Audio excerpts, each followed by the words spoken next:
모더니즘, 포스트모더니즘, 동시대 미술의 흐름에는 권위에 도전하는 예술가들의 시도와 거대 서사, 매체, 주체의 해체가 이루어지는 시대의 변화가 나타납니다. 그리고 이에 대한 추종과 비난이 여기저기서 터져나오고요. 동시대 미술은 예술 시스템 자체에 보다 직접적이고 구체적으로 간섭하는 특징을 보여줍니다. 하지만 시장과 제도에 포섭되고 마는 귀결을 보여주기도 하고요. 안 코클랭의 경우 동시대 미술 시스템을 비판적으로 분석했습니다. 장 프랑수와 마테이의 시선은 상당히 부정적이고요. 마르크 지무네의 책에는 비교적 객관적으로 상황을 기술하려는 노력이 드러납니다. 도미니크 샤토나 장 클로드 무아노 같은 경우는 새로운 분석틀을 제시하려고 했고요. 각각의 분석에는 비평가, 정치인, 학자, 이론가의 관점이 드러나고 있습니다. 현재 활동 중인 모든 작가가 반드시 동시대 미술가로 간주되는 것은 아닙니다. 그들의 작품이 비록 최근의 것이라 할지라도 과거와 형식적, 스타일적 혹은 기술적 관계를 유지하고 있다면 더욱 그러합니다. 1919년생인 피에르 술라주를 예로 들어보겠습니다. 그는 붓, 밀개 또는 스패튤라로 캔버스 위에 검은색을 칠해 지배적인 느낌을 주는 단색조 회화 작가입니다. 그의 작품은 말레비치나 몬드리안의 작품 곁에 놓이는 근대 미술 회고전에는 자연스럽게 어울리지만 동시대 미술 전시회에는 그렇지 않습니다. 사람들은 그의 회화 작품들이 20세기 미술의 주요 흐름인 타시즘, 추상표현주의, 앵포르멜, 미니멀리즘, 모노크롬 등과 매우 명백하게 연결되어 있다고 느낄 것입니다. 비록 그의 작품이 이 중 어느 하나로 딱 잘라 정의되지는 않더라도 말입니다. 반면 1994년 콩크의 생트푸아 수도원 성당에 제작한 그의 스테인드 글라스 작업은 동시대 미술의 영역에 속하는 것으로 간주됩니다. 다른 작가들의 경우 상황은 훨씬 더 미묘합니다. 로만 오팔카는 1965년부터 엄격하고도 고된 작업을 이어왔습니다. 그는 동일한 규격의 흰색 캔버스 위에 붓으로 산술적인 숫자 시리즈를 써내려갑니다. 이때 매번 초기 검은색에 1%의 흰색을 추가합니다. 작가 스스로는 직접적인 선구자를 찾기 힘든 이 독창적인 작업을 미니멀리즘의 흐름, 즉 근대 미술의 범주 안에 둡니다. 그러나 또 다른 모더니즘적 해석도 가능합니다. 형상을 거부하는 이 작업 방식에서 단색조의 지평을 향해 점근적으로 수렴하는 말레비치의 저 유명한 흰색 위에 흰색을 떠올리지 않기란 어렵기 때문입니다. 하지만 어떤 특징들은 이 작업이 단순히 회화에 국한되지 않는 동시대적 성격임을 강조합니다. 작가의 신체적 투입, 얼굴 사진, 1968년부터 숫자를 캔버스에 기록함과 동시에 숫자를 으쪼리는 목소리, 자기 녹음 등은 이 완성되지 않았고 완성될 수도 없는 작품을 일종의 퍼포먼스로 규정하게 하며 예술적 동시대성 안에 자리잡게 합니다. 따라서 동시대 미술을 정의하기 위해 빈번하게 인용되는 연대기적 기준은 개별 창작자에게 적용할 때 그리 신뢰할 만한 것이 못 됩니다. 이 기준은 역사적 측면에서도 결함이 있어 보입니다. 예술적 사조와 운동들은 서로 간섭하며 엄격한 시대 구분을 거부하기 때문입니다. 하지만 이러한 위험성에도 불구하고 시대 구분은 동시대 미술의 발생 기원을 이해하기 위해 곧 필수적인 것으로 드러납니다. 한국에서는 근대 미술과 현대 미술이라는 시간적 구분이 모더니즘 미술과 컨템포러리, 즉 동시대 미술이라는 개념적 구분과 혼용되면서 지속적인 개념적 혼란을 낳아왔습니다. 그러나 모던과 동시대는 단순한 연대 표지가 아닙니다. 그것은 예술이 무엇을 자기 조건으로 삼는가에 대한 철학적 입장의 차이를 가리킵니다. 이론가마다 시대 구분이 달라지는 이유 역시 여기에 있습니다. 복잡하게 얽힌 미술사를 사조별로 나누어 1시간 영상으로 끝내는 일은 사실상 불가능합니다. 미술사는 결코 박제된 과거가 아닙니다. 늘 다시 쓰이고 끊임없이 다시 읽힙니다. 우리가 알고 있는 카즈미르 말레비치도 역시 20세기 후반에 들어서야 다시 크게 조명되었습니다. 마르셀 듀샹의 셈은 어떨까요? 그 또한 발표 당시보다 반세기 가까운 시간이 흐른 뒤 본격적으로 오늘날의 의미를 갖기 시작했다고 해도 과언이 아닙니다. 정답이 있는 것이 아닙니다. 뭐 하더라도 하나의 정의에 갇히지 말고 예술작품을 만나고 예술가와 연구자의 글을 읽으며 공부를 계속할 필요가 있습니다. 먼저 1912년 듀샹이 계단을 내려오는 누드라는 작품을 냈더니 입체파 동료들이 이건 제대로 된 입체파 작품이 아니야 하면서 전시를 거절합니다. 이건 철저히 기준이 아름다움이나 질적인 부분에 있었던 미학적 거절이었죠. 근데 불과 5년 뒤인 1917년 그 유명한 소변기를 갖다 놓은 작품은 완전히 다른 이유로 퇴짜를 맞습니다. 이건 아예 예술 작품 자체가 아니다 라는 거였죠. 단순히 5년이라는 시간이 흘렀다기엔 이 두 거절 사이에는 예술계 판도를 뒤엎는 거대한 미스터리가 숨어 있습니다. 사실 1912년과 1917년 사이 미술계의 평가 기준에는 아주 결정적인 단절이 발생합니다. 듀샹이 1917년 독립미술가협회 전시에 써먹은 전략을 보면 이 소변기 거절 사건이 철저함에 계획된 의도적 스캔들이라는 걸 알 수 있어요. 당시 전시는 그냥 $6, 참가비 $6만 내면 묻지도 따지지도 않고 무조건 전시를 할 수 있는 진짜 획기적인 방식이었거든요. 좋은 예술을 심사위원이 감히 판단하는 그 권위를 아예 박살내겠다는 취지였죠. 듀샹은 일부러 알무트라는 가짜 이름으로 소변기를 슬쩍 출품해놓고 자기는 심사위원직에서 쿨하게 사임해버립니다. 사실 그의 입장에서는 이 작품이 순순히 통과됐다면 아마 엄청 김 빠졌을 거예요.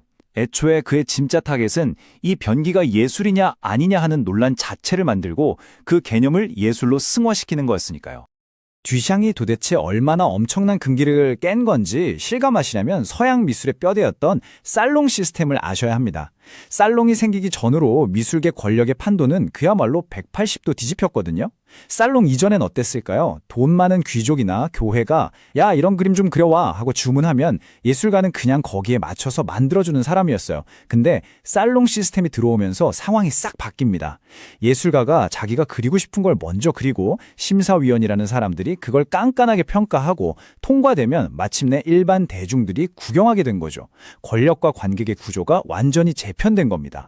연표를 따라가 볼까요? 1648년에 파리 아카데미가 딱 설립되고 1753년에 드디어 살롱이 대중에게 개방됩니다. 당연히 관람객이 폭발했고 예술가들에겐 대박날 기회였죠. 하지만 반대로 생각하면 심사에서 떨어지는 낙선자들도 어마어마하게 쏟아져 나왔다는 뜻입니다. 불만이 쌓이고 쌓이다 보니 1863년에는 아예 떨어진 작품들만 모아서 보여주는 낙선전이 생겨납니다. 그리고 마침내 심사에 진절머리가 난 예술가들이 1884년에 심사위원이고 뭐고 다 없애자 하면서 만든 게 바로 앙대팡당전, 즉 독립미술가협회 전시입니다. 물론 이 험난한 과정 속에서 스캔들이 안 터질 리가 없겠죠. 대표적으로 1874년에 그 유명한 에두아르 마네의 오페라 극장의 가면부도회가 심사위원단한테 가차없이 까인 사건이 있었습니다. 하지만 여러분, 여기서 진짜 중요한 포인트 하나 잡고 갈게요. 마네 스캔들을 포함해서 당시 벌어졌던 치고받는 논쟁들은 전부 다 이게 과연 잘 그려진 그림이냐라는 아주 한정된 합의된 테두리 안에서 벌어지던 싸움이었다는 겁니다.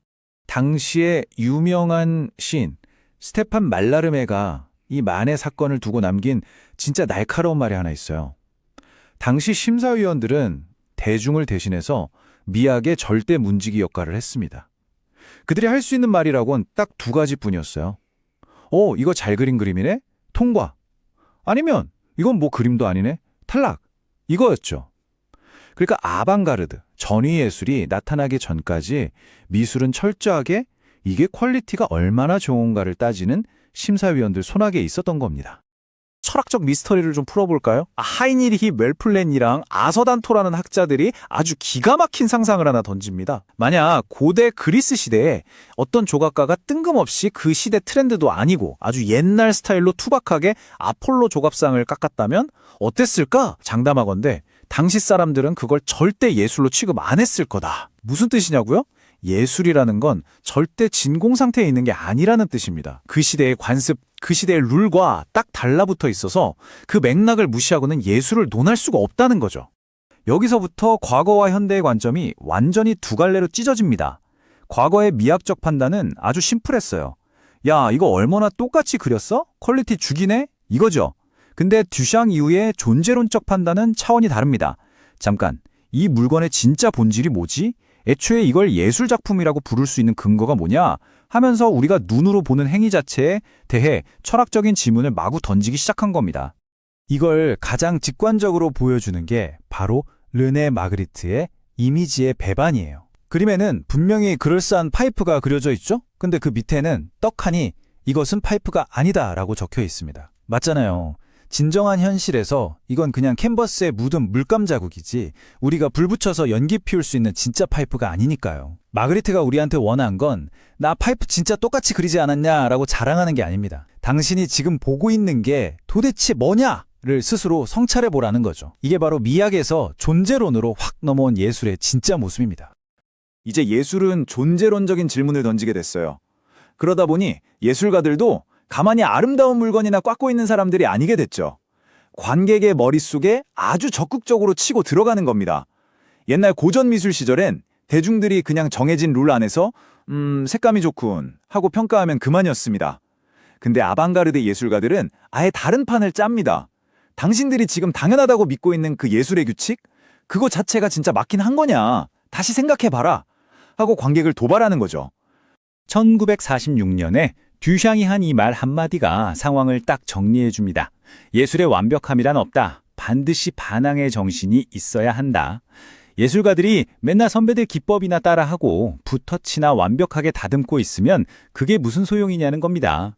기존의 룰을 깨부수고 나아가는 그 반항의 정신, 그 절만 아이디어들만이 예술을 살아 숨쉬게 한다고 굳게 밀었던 거죠. 이제 스캔들이나 논쟁은 골치 아픈 해프닝이 아니라 예술에서 절대 빠질 수 없는 핵심 요소가 되어버렸습니다. 예술가의 그 도발적인 제스처와 아이디어가 물리적인 오브제에 찰싹 달라붙어 하나가 된 거죠.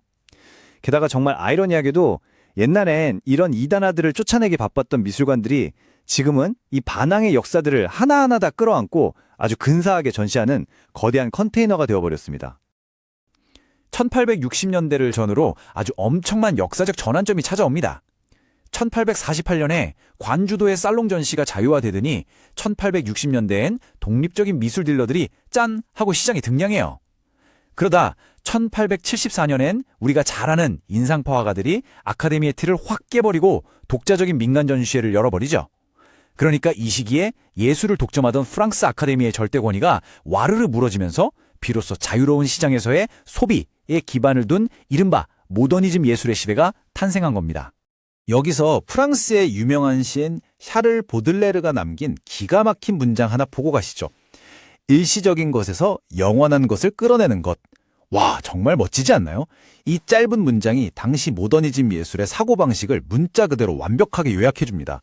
막 산업화가 시작돼서 세상이 미친 듯이 빨리 변해가는데 그 덧없이 흘러가는 유행과 일상 속에서도 어떻게든 절대 변치 않는 고귀한 아름다움. 그러니까 작품 그 자체의 가치를 딱 포착하려고 예술가들이 정말 치열하게 노력했던 거죠. 그래서 옛날 모더니즘 시절의 소비체제는 화면에 보이듯 아주 단순하고 깔끔한 직선 구조로 굴러갔어요. 1단계, 예술가가 골방에서 고뇌하며 훌륭한 작품을 생산한다. 2단계, 비평가가 나타나서 그 작품의 미학적 가치를 심도 있게 평가한다. 3단계, 그러면 대중이나 수집가들이 그걸 보고 작품을 소비한다. 참 쉽죠?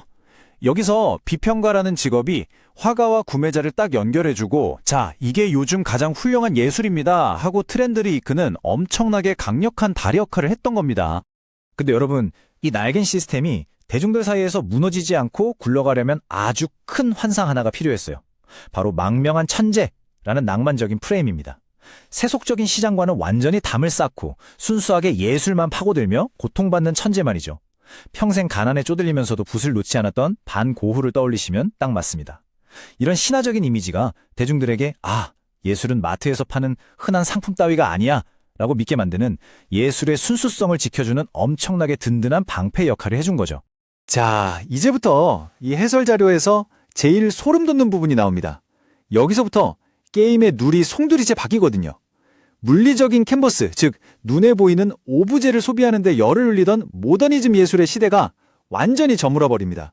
그리고 우리는 네트워크 그 자체에 집착하는 완전히 데이터로 돌아가는 동시대 예술의 세계, 이른바 커뮤니케이션 체제로 훅 넘어가게 됩니다.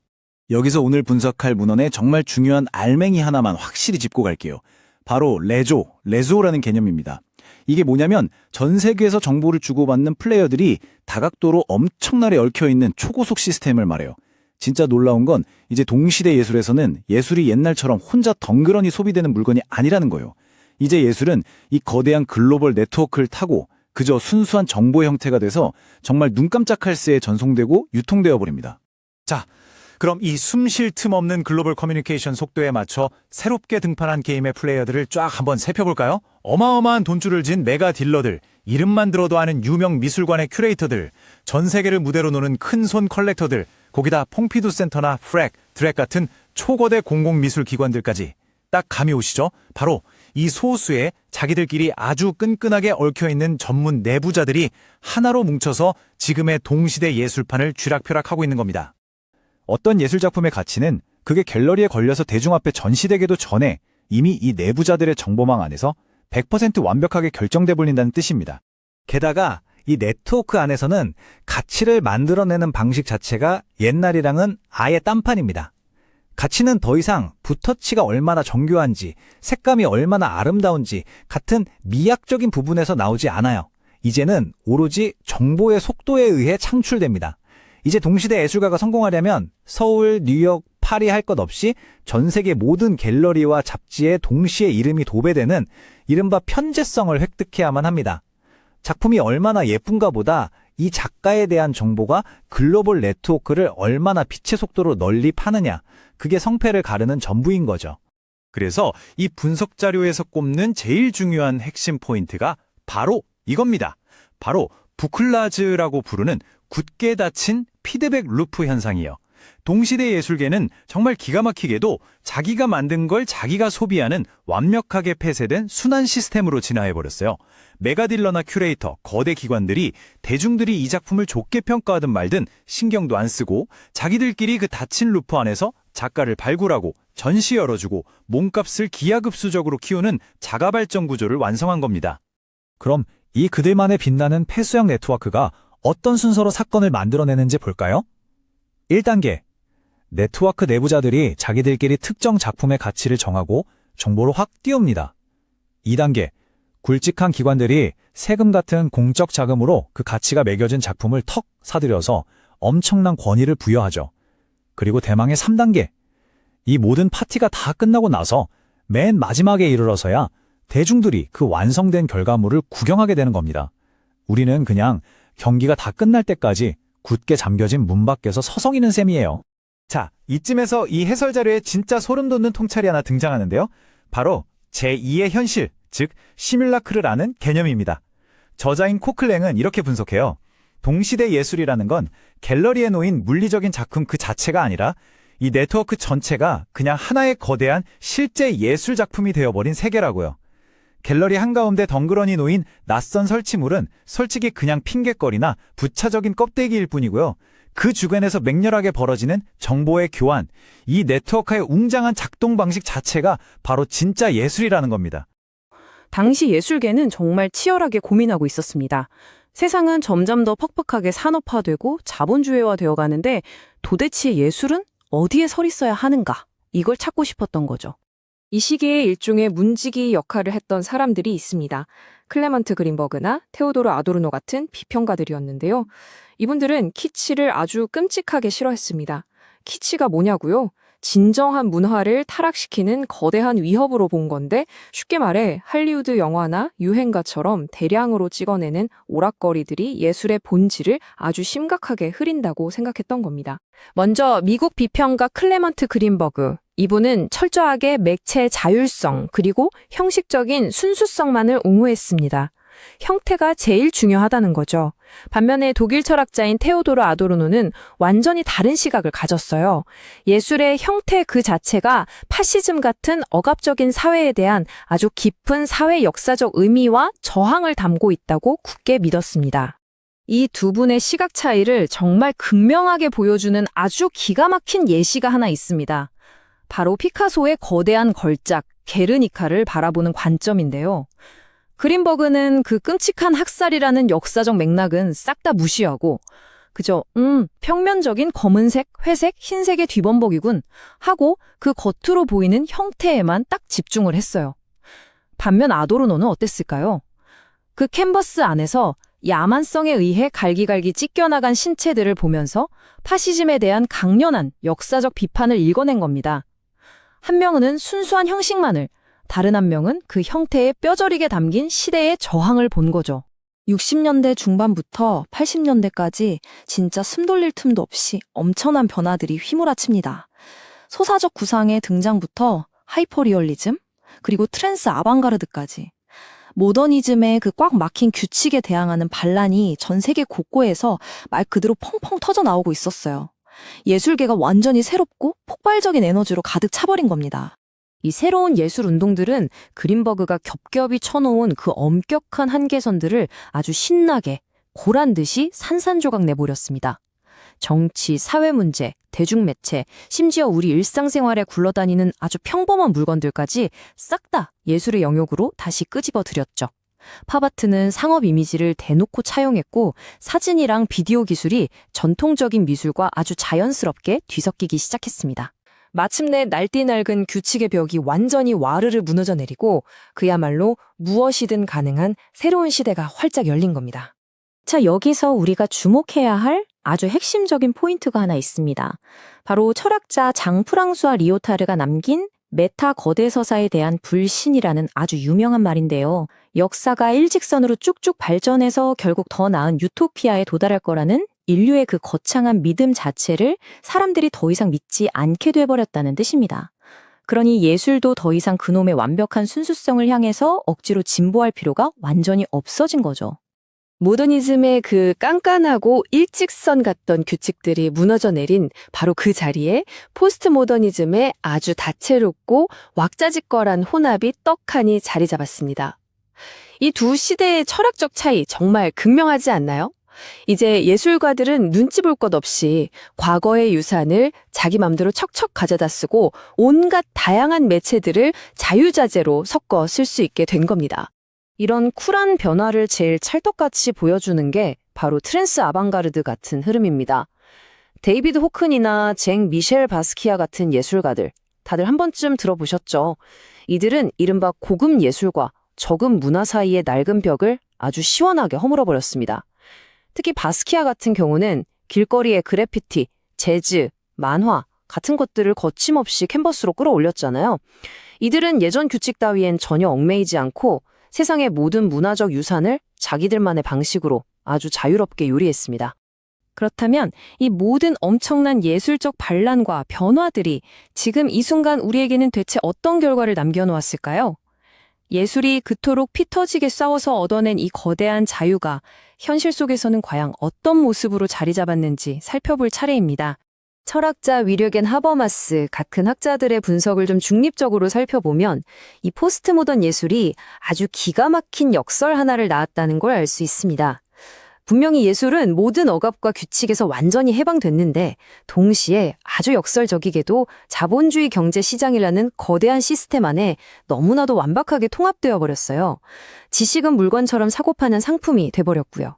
심지어 인터넷이나 스마트폰 같은 통신 기술이 이렇게는 엄청나게 발전했는데도 사회는 아주 소수의 고도로 전문화된 그들만의 전문가 집단과 거대한 숫자의 소비자 대중으로 쫙 갈라져 버렸습니다.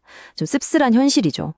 자, 그래서 이것이 바로 오늘 우리가 스스로에게 던져봐야 할 가장 묵직한 핵심 질문입니다. 과거의 그 무서웠던 문지기들이 싹 다 사라지고 길거리의 쓰레기조차 예술이 될 수 있는 완전한 자유의 시대가 왔는데 우리는 도대체 왜 아직도 현대미술관에 가면 그렇게 작아지고 길을 잃은 듯한 기분을 느끼는 걸까요? 완전한 예술적 자유가 진정으로 예술을 우리 모두의 것으로 민주화시킨 걸까요?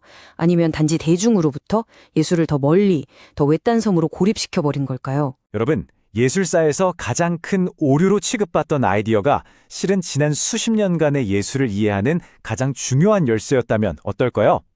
오늘은 바로 그 흥미로운 개념, 알레고리에 대해 깊이 파고들어 보겠습니다.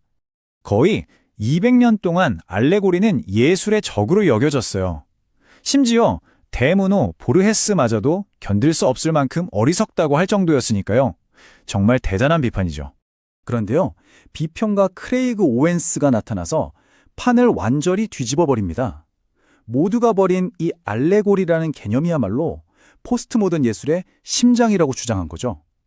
아니, 어떻게 오류가 핵심이 될 수 있었을까요? 자, 이걸 이해하려면 우리가 알던 알레고리에 대한 생각부터 좀 바꿔야 합니다. 알레고리는 단순히 이 이야기는 이런 교훈을 담고 있습니다 하고 알려주는 딱지가 아니에요. 그보다는 훨씬 더 중요하고 절박한 임무를 가지고 있습니다. 오웬스는 철학자 발터 베냐민의 생각을 빌려오는데요. 알레고리의 진짜 기능은 저 멀리 시간 속으로 사라져버릴 것 같은 과거의 조각들을 지금, 여기, 우리 앞으로 끄집어내는 데 있다는 겁니다. 그러니까 우리가 지금 돌아보지 않으면 영원히 사라져버릴 것들 있잖아요. 알레고리는 바로 그런 것들을 어떻게든 붙잡으려는 필사적인 몸부림인 셈이죠. 그런데 왜 알레고리는 그렇게 오랫동안 미움을 받았을까요? 그건 알레고리의 오랜 라이벌, 바로 상징과의 싸움 때문이었습니다. 근대 미학은 상징을 사랑했습니다. 의미와 형태가 한 몸처럼 완벽하게 딱 들어맞는 상태? 그걸 최고로 쳤거든요. 반면에 알레고리는 어땠을까요? 왠지 억지로 의미를 갖다 붙인 것 같은 조잡하고 인위적인 것이라고 봤습니다. 상징은 이런 거예요. 예를 들어 비둘기를 보면 평화가 떠오르죠? 이 둘 사이에는 뭔가 아주 자연스럽고 필연적인 관계가 있는 것처럼 느껴지잖아요. 바로 그 느낌이 상징의 핵심입니다. 하지만 알레고리는 솔직해요. 사실 그 연결은 우리가 만든 거야 라고 인정하는 거죠. 해골이 죽음을 의미하는 건 그 둘 사이에 신비한 힘이 있어서가 아니라 우리가 그렇게 약속했기 때문이라는 거예요. 즉, 의미는 발견되는 게 아니라 만들어지는 겁니다. 베냐민은 우리가 세상을 보는 방식에 대해 아주 흥미로운 이야기를 하는데요. 아주 평범한 사물을 완전히 다른 것으로 바꿔버리는 특별한 시선이 있다는 겁니다. 그는 이걸 우울의 시선이라고 불렀어요. 이 시선으로 사물을 바라보면 그 사물이 원래 가지고 있던 생명력이나 의미가 싹 빠져나가 버립니다. 말 그대로 텅 빈 껍데기만 남게 되는 거죠. 그리고 이렇게 텅 비어버렸을 때 역설적으로 그 사물은 예술가의 손에 완전히 들어오게 됩니다. 이제 예술가는 이 텅 빈 껍데기에 완전히 새로운 의미를 불어넣고 새로운 이야기를 시작할 수 있는 막강한 힘을 갖게 되는 거예요. 자, 그럼 이론은 이쯤 하고 이 알레고리라는 개념이 실제 포스트모던 예술에서는 대체 어떤 모습으로 나타나는지 한번 볼까요? 몇 가지 구체적인 전략들이 있습니다. 크레이그 오웬스는 겉보기에는 제각각인 것처럼 보이는 현대 미술의 여러 기법들, 그 밑바닥에 사실은 바로 이 알레고리적 충동이라는 하나의 뿌리가 흐르고 있다는 걸 발견해냅니다. 첫 번째는 전유입니다. 이게 뭐냐면요. 쉽게 말해서 가져다 쓰는 거예요. 무에서 유를 창조하는 게 아니라 이미 세상에 존재하는 이미지를 그냥 가져와서 자기 작품으로 만드는 거죠. 두 번째 단서는 장소 특정성이에요.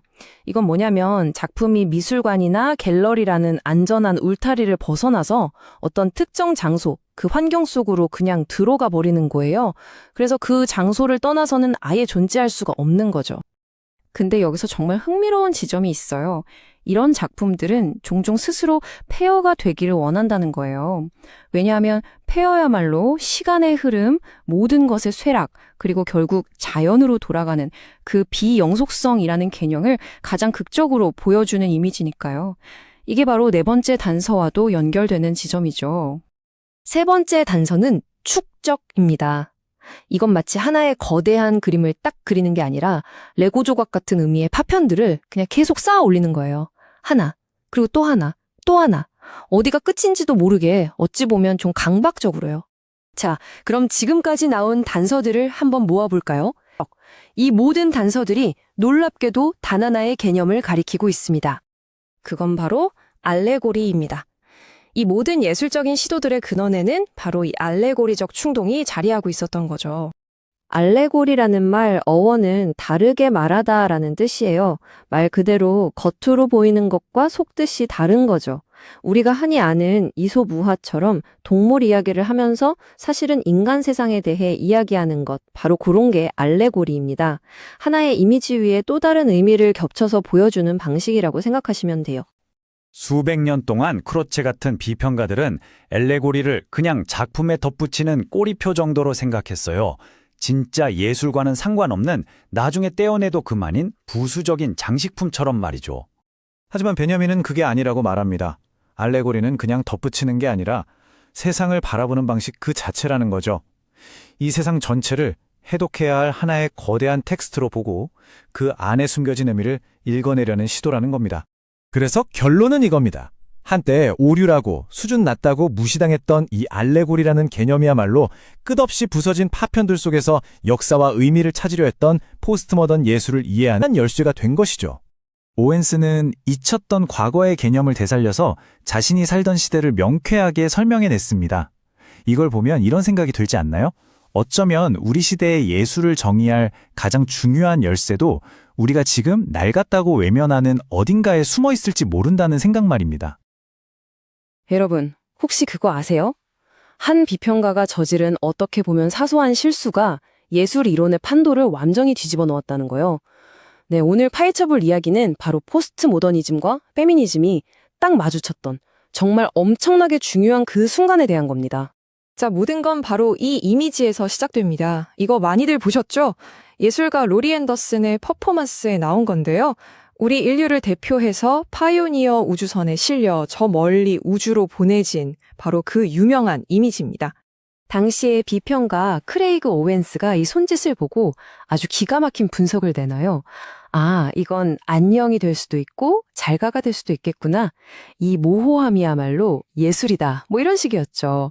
그런데 나중에 가서야 깨달은 거예요. 자기가 어쩌면 가장 뻔하고 명백한 의미, 바로 그 핵심을 그냥 통째로 놓쳐버렸다는 걸요. 이게 그냥 한 사람의 실수였을까요?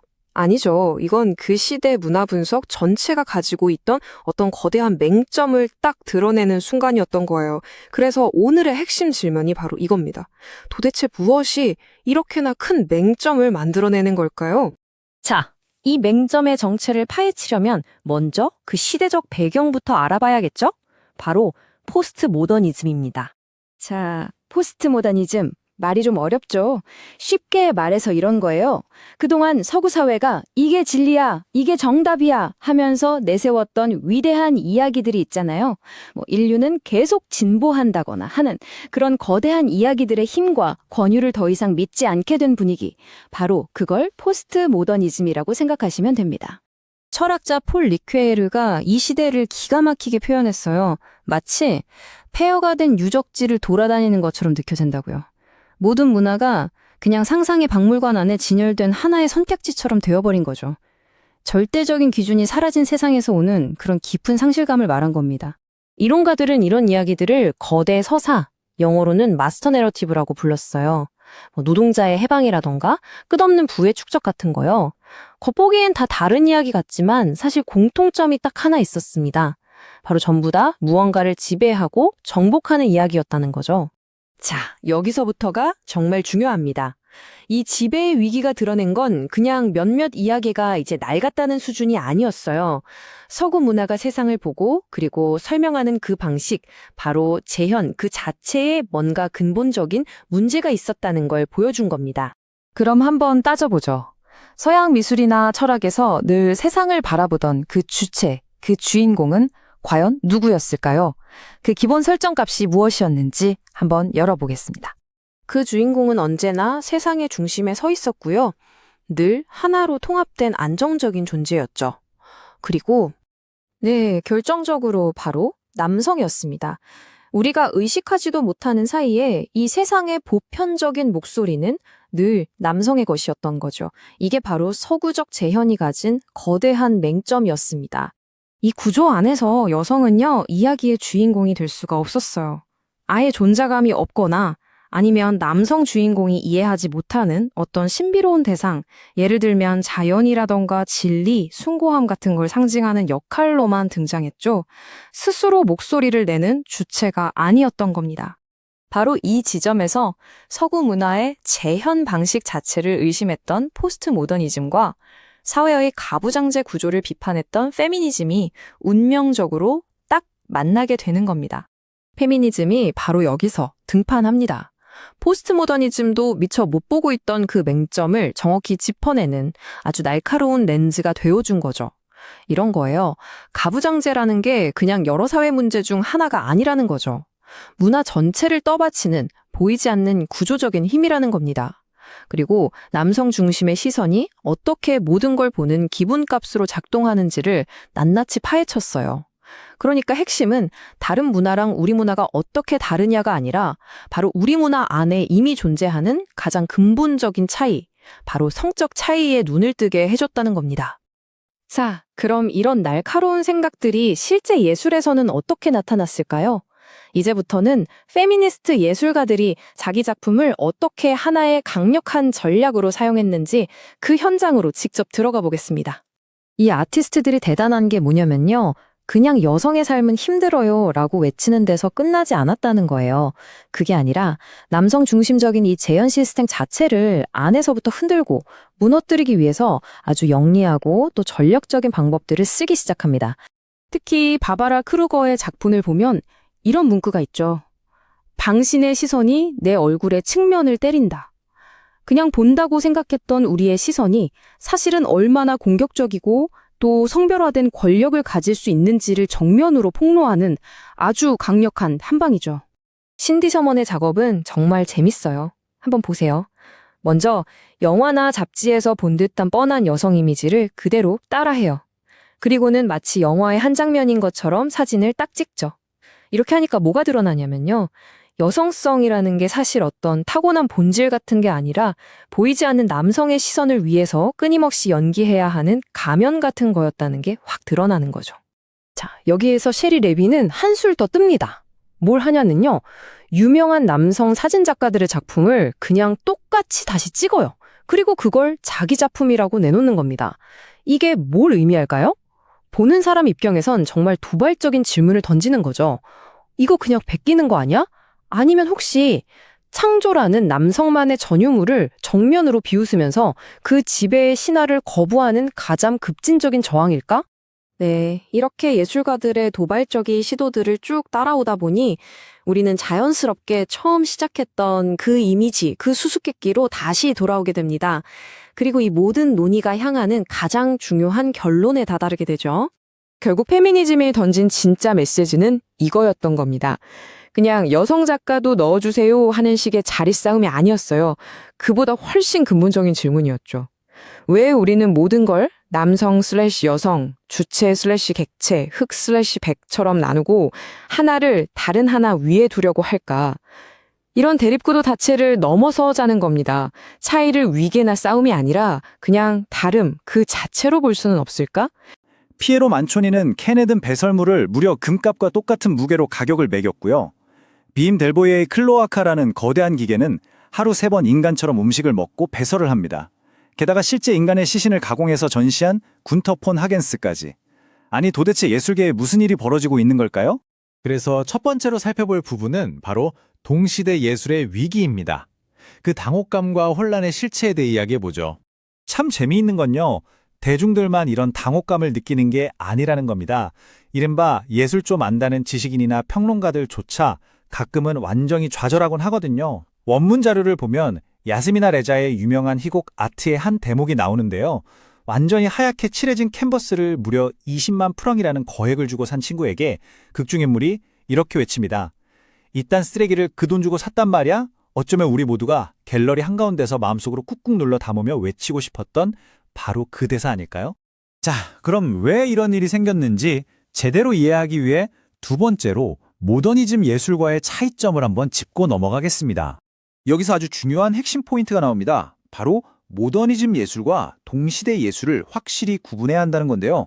원문에서도 이 둘을 절대 혼동해서는 안 된다고 아주 신신당부를 합니다. 생각해보세요. 모더니즘 예술이 자연을 똑같이 모방하거나 고전적인 아름다움만 추구하던 기존 규칙에 단순히 반항을 한 정도라면요. 동시대 예술은 거기서 한 발짝 더 나아갑니다. 아예 무엇이 예술 작품인가 하는 그 개념과 정의 자체를 말 그대로 산산조각 폭파해버린 겁니다. 그러니까 경계를 살짝 넘은 게 아니라 아예 경계선 자체를 지우개로 싹 지워버린 거죠. 세 번째 장, 규칙을 부순 선구자들입니다. 도대체 누가 이런 혁명과 혼란을 시작했는지 시간을 조금 거슬러 올라가 보겠습니다. 무언가를 훌륭한 예술이라고 판단하던 그 깐깐한 전통적 기준들이 어느 날 아침 자고 일어났더니 갑자기 사라진 게 아닙니다. 무려 한 세기에 걸쳐 아주 꾸준하게 누적된 이른바 규칙 위반의 결과물이죠. 1860년대에 귀스타브 쿠르베가 충격적인 사실주의로 도덕적 금기를 와장창 깼고요.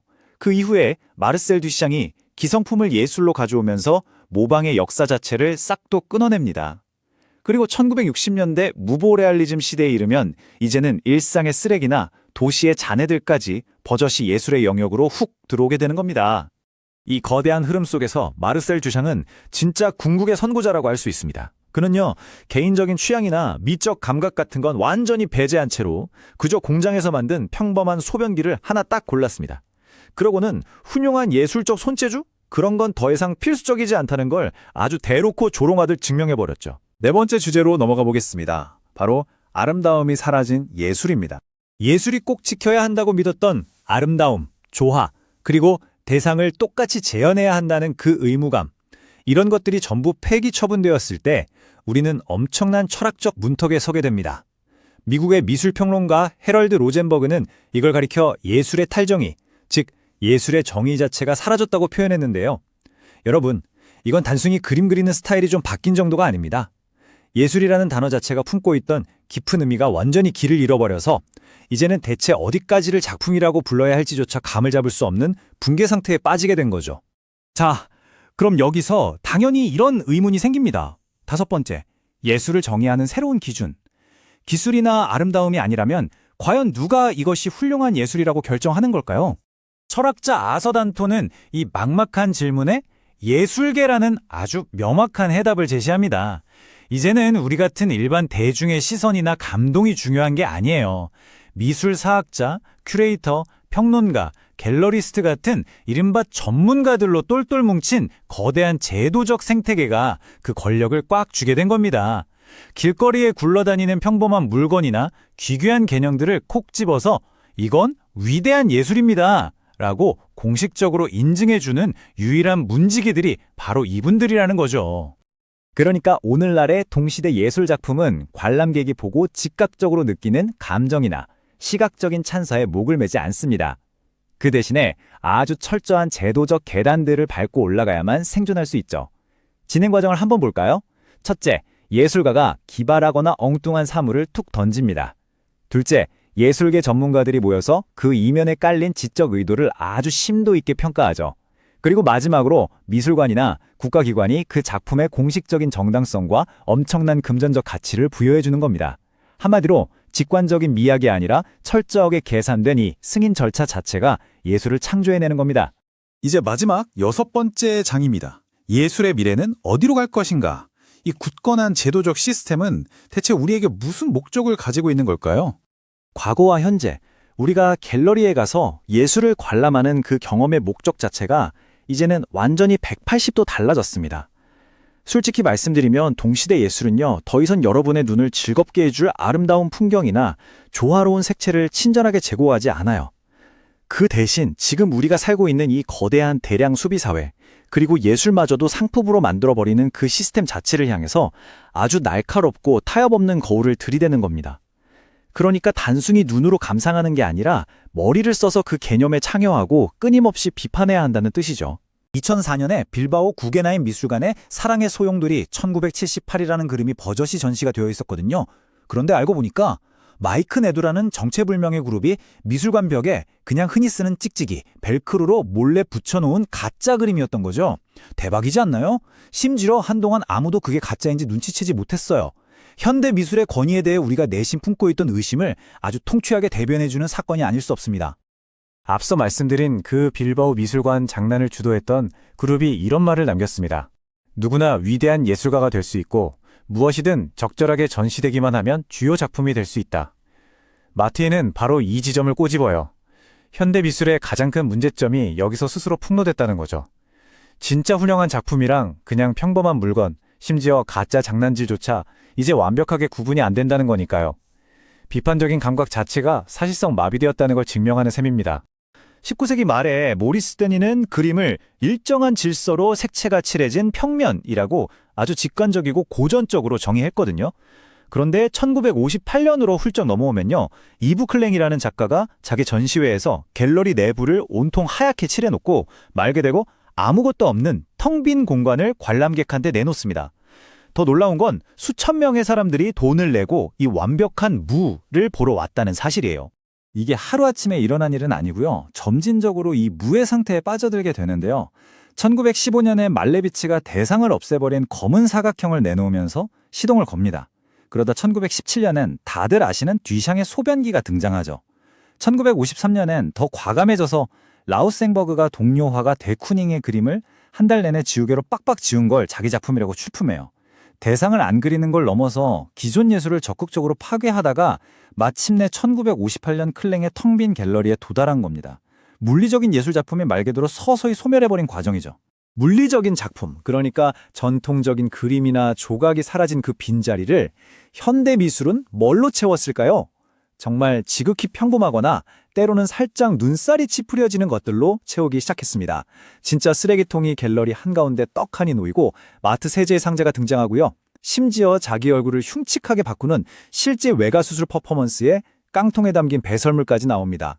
마테이는 이런 충격적인 라인업을 보면서 과거 숭고함의 전당이었던 미술관이 이제는 그저 자극적인 걸 쫓는 일종의 문화적 유원지로 전락해버렸다고 날카롭게 지적하죠. 여기서 우리가 주목해야 할 기막힌 숫자 하나가 있습니다. 바로 90입니다.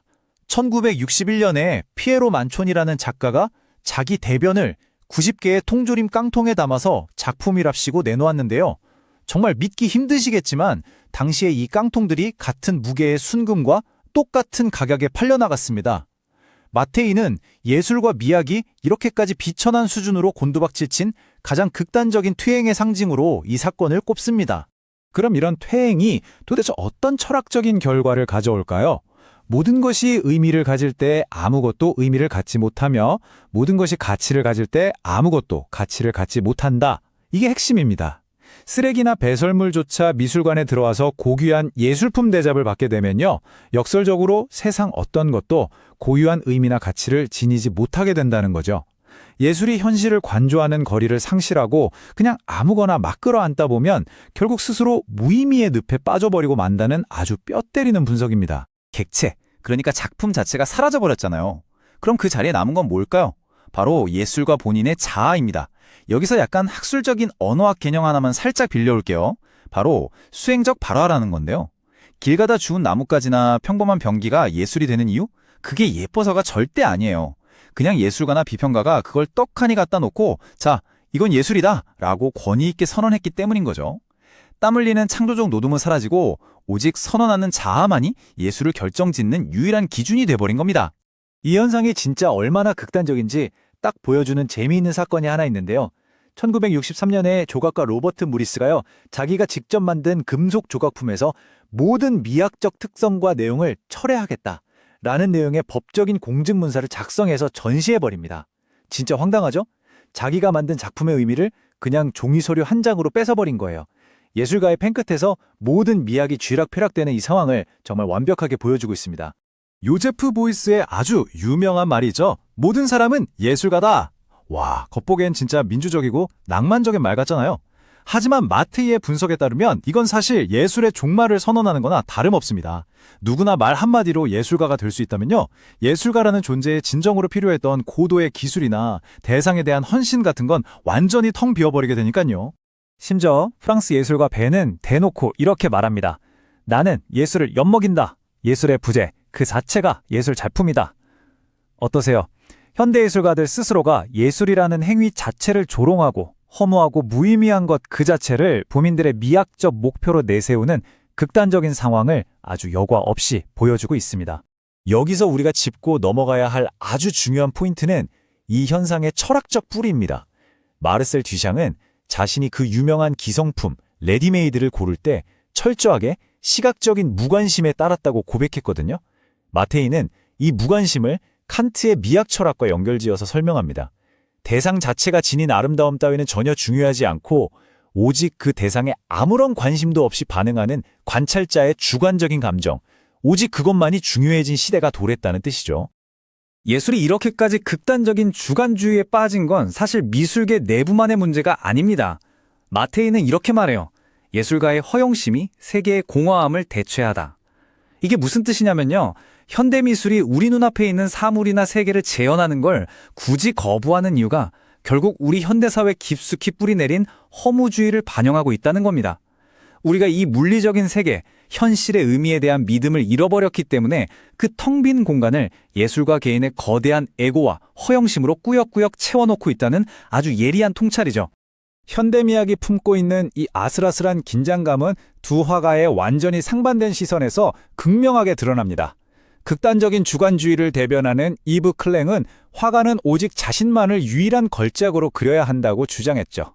반면에 대상의 객관성을 옹호했던 고전적 화가 발티스는 화가들이 자기 안만 들여다보고 있으면 결코 흥미로운 그 어떤 것도 발명할 수 없다고 일침을 놓습니다. 어느 쪽이 맞다 틀리다를 떠나서 현대미학이 마주한 핵심적인 딜레마를 아주 선명하게 보여주는 대비입니다. 자, 오늘 준비한 내용을 마무리하면서 여러분께 도발적인 질문을 하나 던져보고 싶습니다.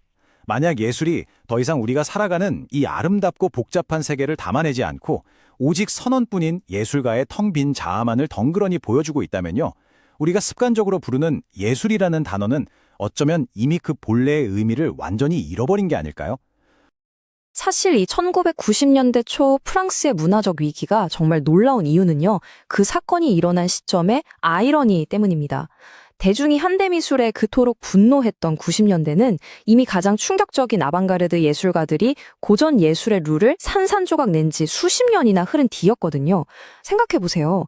마르셀 듀샹이 미술관에 소변기를 갖다 놓은 지 무려 73년이 지났고 앤디 워홀의 브릴로 상자가 나온 지도 27년이나 지났단 말이죠. 그런데 왜 사람들은 새삼스럽게 90년대에 와서야 그렇게 격렬하게 거부 반응을 보였던 걸까요? 여기서 우리는 엄청난 단절을 하나 보게 됩니다. 1981년부터 1995년 사이를 보면 프랑스 정부는 현대미술 창작을 밀어주겠다고 막대한 돈을 쏟아붓고 있었습니다. 보조금도 팍팍 늘리고 새 미술관도 짓고요. 그런데 정작 대중의 반응은 완전히 싸늘했습니다. 국가가 주도해서 현대미술을 밀어주는데도 사람들은 맹렬하게 의심했고 철저히 소외감을 느끼다 못해 적대감마저 드러냈습니다. 정부와 대중이 완전히 엇박자가 난 거죠. 비평가들의 날선 불만을 들어보기 전에 도대체 현대미술이 뭔지 그 특징부터 확실히 짚고 넘어가죠. 현대미술 딱 하나의 스타일이라고 부를 수 없습니다.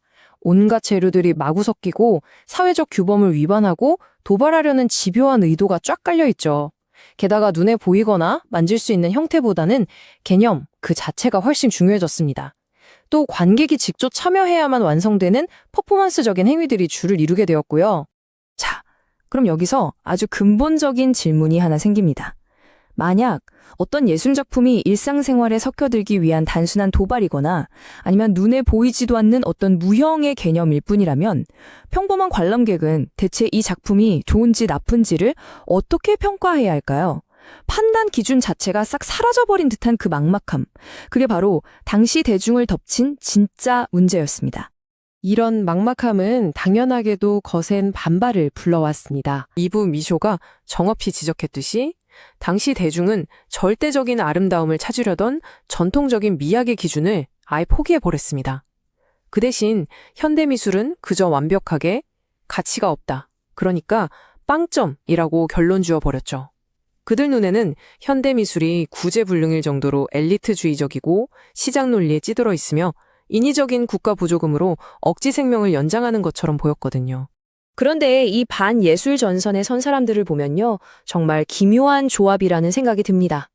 과거의 위대한 예술을 그리워하는 보수주의자들, 국가 주도의 공식 예술을 비판하는 진보주의자들, 심지어 모더니즘 자체를 혐오하는 우파 반동주의자들까지 평소라면 절대 한자리에 모일 일 없는 사람들이 제도화된 현대미술이라는 공통의 적을 향해 아주 자연스럽게 하나가 되어버린 겁니다. 정말 흥미롭지 않나요? 그리고 이 반발은 한 사건을 계기로 정점을 찍게 됩니다.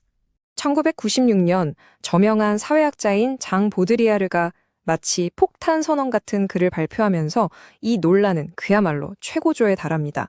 보드리아르는 타오르는 불길에 시원하게 기름을 부어버렸죠. 그는 현대미술이 초월적인 힘을 완전히 잃어버렸고 이제는 경제나 정치 혹은 흔해 빠진 광고와 전혀 다를 게 없다고 주장했습니다. 극도로 자본주의화된 이 세계의 진부함 속에 예술이 스스로 동참하고 있다는 이른바 예술의 음모를 제기한 겁니다. 이 문장은 정말 뼈를 때리는데요. 한번 들어보시죠. 더 이상 어떠한 비판적 판단도 불가능하며 오직 무가치함에 대한 강제적으로 유쾌한 우호적인 공유만 있을 뿐이다. 그것이 예술의 음모다. 보드리아르는 대중이 마음속 깊이 품고 있던 최악의 두려움이 맞다고 확인시켜준 셈입니다. 갤러리의 그 화려한 오프닝 파티나 전시회들, 그건 그저 엘리트 내부자들끼리 모여서 자신들만의 그 평범함과 무가치함을 서로 칭찬하고 축하하는 자리에 불과하다는 거죠. 대중은 철저히 배제된 채 말입니다. 자, 그렇다면 우리는 미술관과 대중 사이의 이 거대한 단절을 어떻게 이해하고 해결해야 할까요? 첫 번째로 모실 전문가는 이브 미슈입니다. 그의 진단은 아주 명쾌합니다. 우리가 18세기의 낡은 잣대로 현대 작품들을 평가하려는 짓을 당장 멈춰야 한다는 거죠. 다원화된 민주주의 사회에서 예술은 우리가 TV 채널을 이리저리 돌리듯 가볍게 소비하는 재핑 문화, 즉 파편화된 문화를 그대로 반영하고 있습니다. 모두가 자기만의 취향을 가질 자유가 있는 시대에 절대적인 위대한 예술 같은 건 더 이상 존재하지 않는다는 겁니다. 두 번째는 니콜라 부리오의 관계의 미학입니다. 그는 이제 예술이 물리적인 대상을 만들어내는 게 아니라고 말합니다. 현대사회가 얼마나 상업적이고 고립되어 있습니까? 그래서 예술의 새로운 목표는 관객들의 공유된 경험을 통해 단절된 우리의 사회적 그물망을 다시 꿰매어 있는 것이라고 설명하죠. 부리우의 이런 주장이 실제로 어떻게 구현되었는지 보면 정말 재밌습니다. 가브리엘 오르스코가 도시를 뒤져서 똑같이 생긴 노란 스쿠터들을 나란히 세워둔 거나 리크리트 티라바니자가 갤러리 한가운데서 관객들에게 태국식 수프를 끓여준 것, 그리고 피에르 위그와 필립 파레노가 앤니라는 가상의 만가 캐릭터 껍데기를 사서 여러 예술가들과 서로 공유한 작업들을 떠올려 보세요. 감이 오시나요? 여기서 예술은 더 이상 캔버스가 아닙니다. 바로 사람과 사람 사이의 사회적 상호작용, 그 자체가 예술인 겁니다. 이런 상호작용의 철학은 급기야 파리의 팔레드 도쿄라는 특별한 공간까지 탄생시켰습니다. 여긴 완성된 명작들을 액자에 넣어 고이 모셔두는 전통적인 미술관이 아닙니다. 끊임없이 진화하고 그 순간순간 이루어지는 예술적 협업과 관계적 예술을 주체하기 위해 만들어진 거대한 실험실이자 일종의 반미술관인 셈이죠. 예술이 관객의 삶 한가운데로 직접 걸어 들어온 겁니다. 그리고 드디어 우리의 마지막 전문가 나탈리 애닉입니다. 그녀는 이 위기를 허용적 역설이라는 아주 날카로운 개념으로 설명합니다. 들어보세요. 먼저 예술가가 기득권과 사회적 규칙에 충격을 주려고 도발합니다. 그런데 국가제도가 그 도발을 보고 화를 내는 게 아니라 오히려 즉각적으로 보조금을 주고 칭송해버립니다. 체제 전복을 시도했는데 체제가 그걸 공식 예술로 냅다 포용해버리니 대중이 미처 놀라기도 전에 예술가의 그 진정한 반응은 완전히 무력화되고 마는 거죠. 정말 기막힌 역설 아닌가요? 그래서 우리는 끝으로 이 심오하고도 아직 풀리지 않은 질문 하나를 마주하게 됩니다. 나탈리 애닉은 이렇게 묻습니다.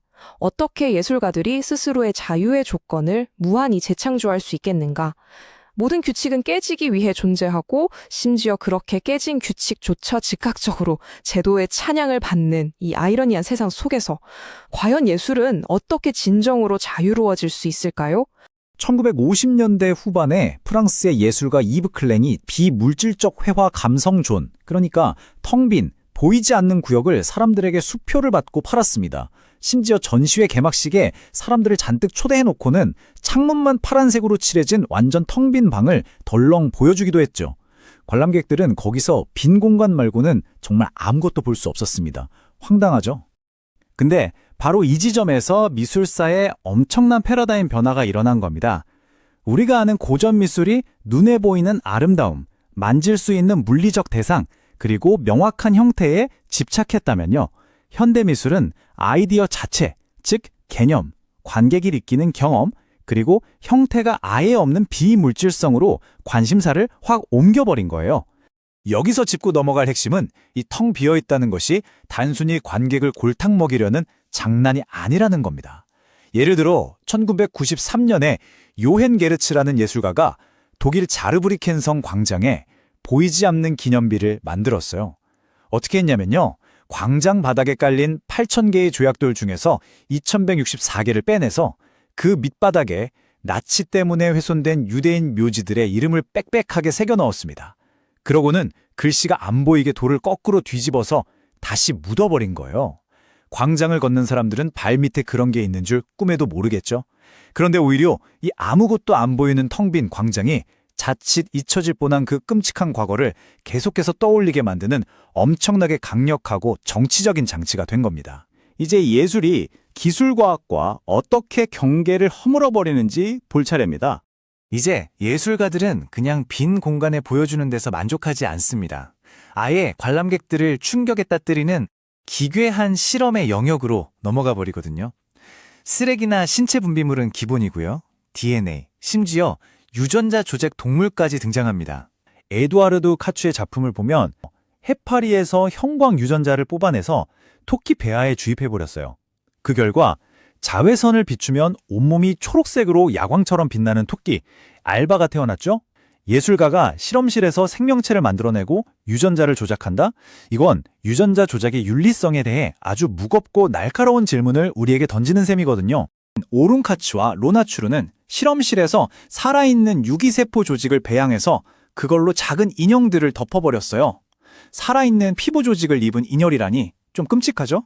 하지만 예술가들은 바로 이런 생명공학 기술을 이용해서 걷잡을 수 없이 발전하는 과학에 대한 인간의 깊은 공포와 불안감을 아주 노골적으로 보여주고 있는 겁니다. 솔직히 여기까지 들으셨으면 여러분도 아마 아무리 예술이라 하지만 선 3개 넘는 거 아니야? 하는 생각이 절로 드실 겁니다. 맞아요. 실제로 평론가들 사이에서도 엄청난 반발이 터져나왔거든요. 예술이 진정한 의미를 잃어버렸고 돈벌이에만 혈안이 됐고 사회적 문제엔 관심도 끄는 채 그저 그런 평범한 장난질로 전락했다는 비판들 아주 일리가 있습니다. 하지만 잠깐만요. 여기에 대해 아주 강력하고 흥미로운 반론이 하나 존재합니다. 현대 미술이 사실은 이 폭력적인 세계를 비추는 거울이라는 반론이죠. 여기서 우리가 관점을 완전히 한번 뒤집어 볼까요? 예술가들이 정신이 나가서 너무 멀리 선을 넘은 걸까요? 아니면 사실 우리가 살고 있는 이 현실 세계의 잔혹함과 미친 듯한 폭력성이 예술가들의 상상력 따위는 이미 아득하게 뛰어넘어버린 걸까요? 철학자 아도르노의 생각을 빌려오자면 매일 뉴스에 나오는 집단학살, 끔찍한 테러, 사람을 부품 취급하는 극단적인 자본주의, 그리고 만연한 도시의 폭력들. 사실 이 고도로 기술화되고 폭력적인 진짜 현실이 그 어떤 기괴한 현대 미술 작품보다 100배, 1000배는 더 끔찍하다는 겁니다. 그러니까 예술은 그저 이 미쳐 돌아가는 현실을 힘겹게 뒤쫓아가며 흉내내고 있을 뿐이라는 거죠. 멕시코의 예술가이자 실제 법화학자인 테레사 마르골레스의 작품이 이 상황을 진짜 기가 막히게 보여줍니다. 이분은 미술관에 커다란 가습기를 설치했어요. 근데 그 안에 물이 뭔지 아세요? 바로 영안실에서 끔찍한 폭력 사건으로 죽은 시신들을 닦아낸 물이었습니다. 그 물을 기화시켜서 공기 중에 뿌린 거예요. 관람객들은 그 죽음의 흔적이 담긴 물방울이 자기 피부에 닿고 숨을 쉴 때 호흡기로 들어오는 걸 꼼짝없이 경험해야만 했습니다. 끔찍하죠?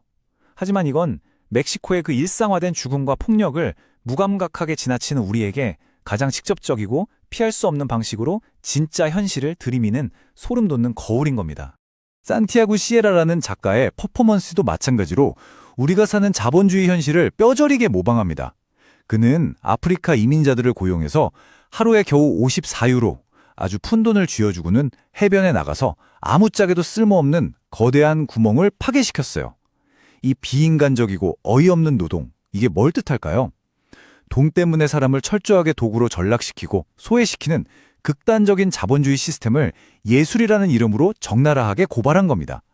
굉장히 불편하지만 사실 이게 우리가 매일 발딛고 사는 세상의 축소판 아니겠습니까? 그런데 오늘날의 거대한 자본주의 시장이 그 발칙한 저항마저도 어떻게 하나의 상품으로 쏙 삼켜버렸는지, 예술이 무한한 자유를 위장한 채 결국 시장의 부속품이 되었다는 사실이에요. 귀괴한 작품을 만드는 예술가들이 엄청난 자유를 누리는 것 같죠. 하지만 진짜 냉철하게 보면 이들은 사람들의 관심 자체가 돈이 되는 거대한 관심 경제의 톱니바퀴일 뿐입니다. 끊임없이 새로운 충격을 쫓는 건 결국 소비 시스템이 요구하는 자극을 공장처럼 찍어내는 거나 다름없거든요. 결국 오늘날 현대미술의 가장 큰 비극은 더 이상 충격적인 작품을 못 만들어서가 아니라 그 어떤 극단적인 반항조차도 결국엔 매대의 화려한 가격표로 둔갑해버린다는 사실입니다. 이 애매하고 혼란스러운 느낌이야말로 전통적인 예술에서 우리가 포스트 아트라고 부르는 것으로 넘어가는 그 변화를 이해하는 데 가장 중요한 열쇠가 됩니다.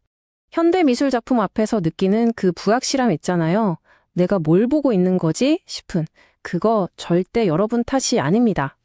사실은요, 그 혼란 자체가 아주 정교하게 의도된 거거든요. 바로 미결정적 대상이라는 오늘 이야기의 핵심 개념 때문이죠. 왜 미결정적 대상이라고 부를까요? 말 그대로예요. 이건 작품 자체만 불합실한 게 아니라 그걸 보는 우리, 관객까지도 이게 진지한 건가? 장난인가? 혹시 날 속이는 건가? 하고 계속해서 질문을 던지게 만들거든요. 우리를 아주 불확실한 상태로 밀어넣는 거죠. 자, 그럼 도대체 뭐가 어떻게 변했다는 건지 알려면 옛날 규칙부터 알아야겠죠? 19세기에 딱 자리 잡았던 우리가 흔히 생각하는 그 예술의 세계는 어떤 규칙으로 돌아갔는지 한번 살펴보겠습니다. 예전에는 아주 명확하고 안정적인 시스템이 있었어요. 천재적인 예술가가 나타나서 자신만의 독창적인 작품을 만들고 그게 갤러리나 박물관에 걸리면 결국엔 위대한 문화유산이 되는 거죠. 모든 사람의 역할이 딱 정해져 있었던 아주 예측 가능한 길이었다고 할 수 있습니다. 그런데 포스트 아트는 바로 그 안정적인 시스템 전체를 아주 근본적으로 뒤흔들어 버립니다. 작품은 더 이상 명확한 대상이 아니라 아까 말했던 미결정적 대상이 되고요. 예술가는 이제 혼자 모든 걸 창조하는 지배자가 아니라 그 권위를 내려놓고 다른 사람과 역할을 나누기도 합니다. 그리고 가장 중요한 것 중 하나는 예술계가 더 이상 대중문화랑 딱 구분된 그들만의 세계가 아니라는 거죠. 경계가 마구 흐려지기 시작합니다. 근데 여기서 정말 중요한 포인트가 있어요. 포스트 아트가 옛날 예술을 완전히 버리고 새로 시작한 게 아니라는 겁니다. 오히려 옛 가치들이 마치 카펫에 묻은 핏자국처럼 계속해서 새로운 시대를 따라다닌다는 거죠. 그러니까 포스트 아트는 자기가 벗어나려고 하는 그 예술이라는 개념과 끊임없이 싸우고 대화하면서 존재하는 거예요. 이렇게 예술과 대중문화의 경계가 흐려지니까 아주 중요한 갈등이 하나 생깁니다. 혹시 포스트 아트는 그냥 엔터테인먼트나 상업주의에 먹히고 있는 게 아닐까 하는 의문이죠. 예전에 아도르노 같은 철학자들이 걱정했던 게 바로 이 문화 산업입니다. 문화가 돈벌이 수단, 즉 상품이 되어버리는 시스템인데요. 이렇게 되면 예술이 가진 날카로운 비판의 힘은 다 사라지고 그냥 재미있는 오락이나 게임으로 변질될 수 있다는 거죠. 이 질문이 바로 그 논쟁의 핵심을 완벽하게 보여줍니다. 제프 쿤스가 만든 번쩍이는 랍스터 작품이 베르사유 궁전에 전시되어 있다고 상상해보세요. 자, 여기서 뭐가 더 키치, 그러니까 좀 조악하고 촌스러운 걸까요? 쿤스의 랍스터일까요? 아니면 애초에 그 지나치게 화려한 베르사유 궁전 자체가 진짜 키치이고 이 작품은 그걸 꼬집고 있는 걸까요?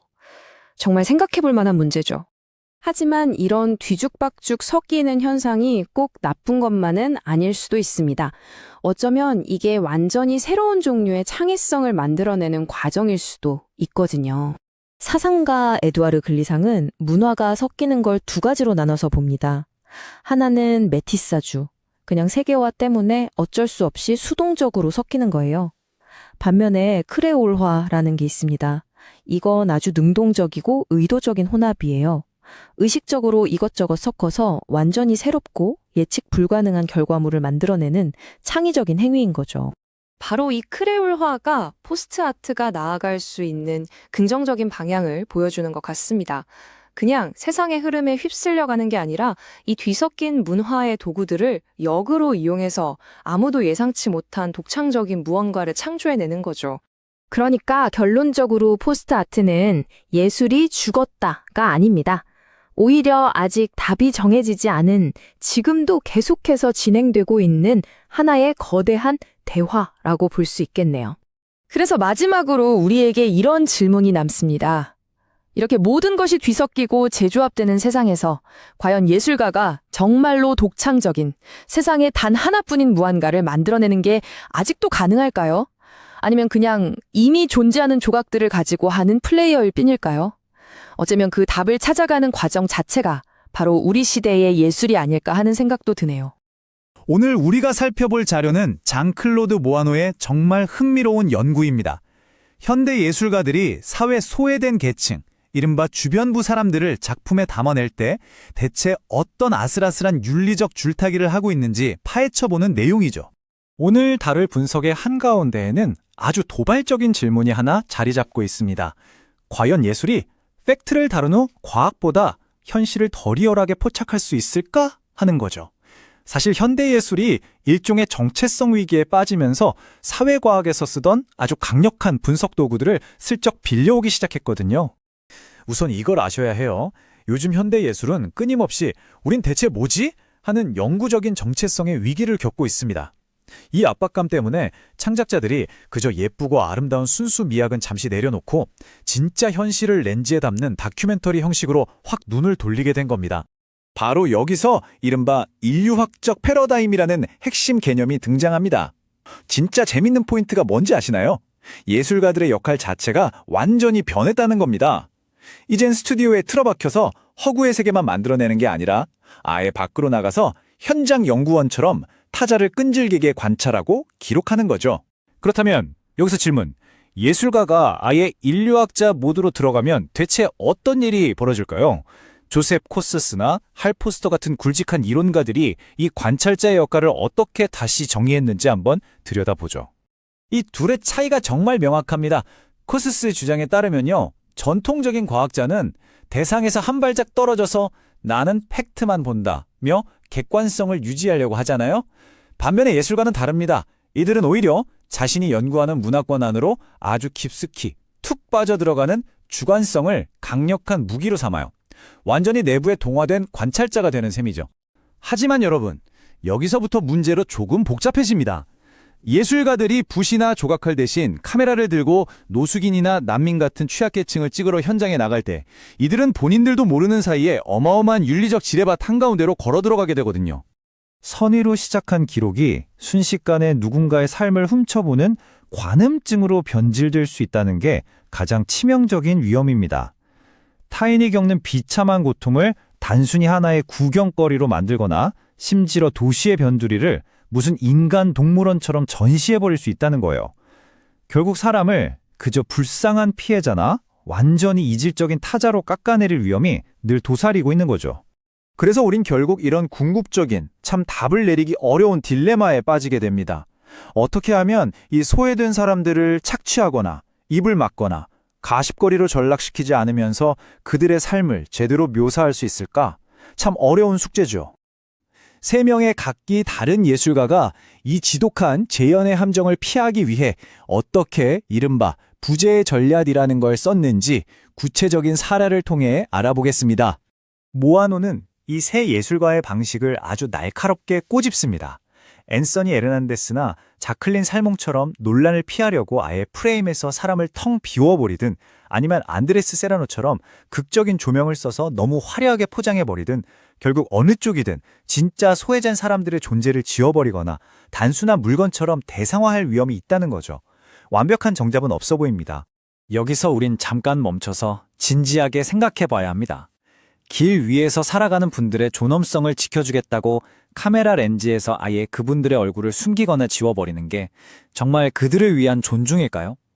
오히려 그 사람들이 스스로의 이미지를 가질 권리마저 빼앗아버리는 지독한 이중배제는 아닐까요? 자클린 살몽의 작업을 보면 이 문제가 딱 와닿으실 겁니다. 난민 수용소를 찍으면서 전형적인 빈곤 포르노가 주는 그 충격적인 요소들은 싹 뺐어요. 대신 난민들이 담요를 푹 뒤집어 쓰고 자는 모습을 담았죠. 그런데 이렇게 얼굴을 꽁꽁 가려버리면 자칫 이분들이 사람이 아니라 그냥 하나의 짐짝이나 사물처럼 보일 수 있습니다. 결국 보는 사람들은 아무런 감정도 느끼지 못하고 완전히 무관심해져 버릴 수도 있는 거죠. 다행히도 이 숨막히는 윤리적 위기를 돌파할 기발한 해결책이 존재합니다. 그들의 비참한 피해나 고통에 렌즈를 들이대는 대신 그 주변부 사람들의 엄청난 생존력과 톡톡 튀는 창조성에 포커스를 맞추는 방식이죠. 가브리엘라드 구스망 페레이라의 프로젝트를 한번 보세요. 발상이 아주 기가 막힙니다. 단순히 그분들이 얼마나 힘들게 사는지를 보여주는 게 아니에요. 길거리에 버려진 쇼핑카트를 용도에 맞게 척척 개조하고 버려진 물건들로 기발하게 자신만의 공간을 만들어내는 그 창조성을 그대로 카메라에 담아냅니다. 이분들이 그저 불쌍하게 연명하는 게 아니라 얼마나 주도적으로 삶을 개척하고 또 사회에 저항하고 있는지를 똑똑히 증명해내는 거죠. 이제 우리의 마지막 사례를 제대로 맛보기 위해서 도시의 이 간과된 틈새 공간들에 대해 먼저 짚고 넘어가 볼까요? 도시의 중심부도 아니고 그렇다고 완전 변두리도 아닌 뭔가 완전히 색다른 이 일시적인 공터들을 모아놓은 현재 영토라고 불렀습니다. 마치 삐까뻔쩍한 도시가 저 깊숙이 꾹꾹 눌러 담아둔 억압된 무의식 같은 곳이죠. 이 개념을 바탕으로 로마에서 활동하는 스토커 컬렉티브가 정말 놀라운 일을 벌입니다. 이들은 이 주변부를 그냥 멀찍해서 동정어린 시선으로 쳐다보지 않아요. 직접 그 틈새를 두 발로 걷고 지도에도 안 나오는 이른바 비장소들을 꼼꼼하게 기록합니다. 소외된 이들을 불쌍한 희생자로 보는 대신 자기만의 공간을 당당하게 만들어내는 선구적인 건축가로 대우하면서 도시의 의미 자체를 확 뒤집어버리는 거죠. 예전에 마르셀 듀샹이 그림은 결국 관객이 완성하는 거다라고 말했던 것 다들 아시죠? 이 컬렉티브가 보여주는 것도 똑같습니다. 주변부 거주자야말로 도시의 진짜 숨은 건축가라는 걸 증명해낸 거예요. 사람들이 쓸모없자고 버려진 땅에 스스로 일군 야생정원이나 판잣집들이야말로 진정한 건축가 없는 건축이며 차갑고 계산적인 현대 건축의 기능주의에 아주 시원하게 한 방을 날려버리는 겁니다.